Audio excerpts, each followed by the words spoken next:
life was very confusing to the point where I experienced more than a decade of very deep depression. I had no reason to suffer. I had these 3 beautiful children, I had this beautiful home, I had the air, the sky, the water, the you know, everything, and I lay in bed, so depressed that I prayed to die.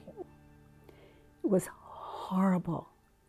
It was a suffering that I never want anyone to experience. And I was not a listener. I was unable to. And I had an identity to protect that was just always running, even at the expense of my children. This poor mother.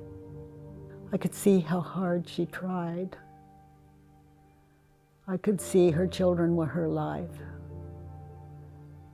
I can see her confusion. I can see her generosity, and I can see when my children weren't grateful that I would find some way to let that be known. And on and on and on. I was believing over what they were offering up. This poor mother just doing her best at all times. And that's asleepness. By some grace, I experienced and was shown in just a silent state of mind, in a dead sleep on the floor. That's where I slept. I didn't believe I deserved anything, that I would even deserve a bed. That's crazy. So sleeping there by my bed, and this cockroach, I don't like saying that, it's just what happened though, crawled over my foot, and I woke up from what we call the night, the night sleep, and the ego didn't have enough opportunity to fill in the space because I was startled awake. There was this space between identity, I'm awake, oh my goodness, I'm awake, oh my goodness, a bug crawled over my foot, There was no time for that. It's all so simple, I could see. I wasn't looking at something like a wall and saying, oh, it's blue, it should be black. I don't know why they painted it that way. Well, I would have curved the wall. All of this. What I saw was window, sky, clouds. I entered a dimension that had always been there, but I was unable to see it. What I was thinking and believing onto the world is what needed a little work, not the world itself. It's enlightening.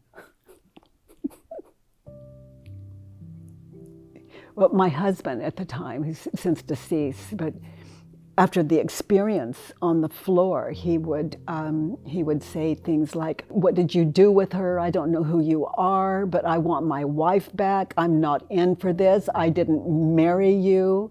This isn't fair. And he meant it. He grieved and grieved. The body was the same, the physical body, but actually weight began just to fall off of me. I was way overweight, and it just fell, so there was less stress. My children immediately warmed up to my kindness, my generosity, my ability to be a listener, my ability not to criticize.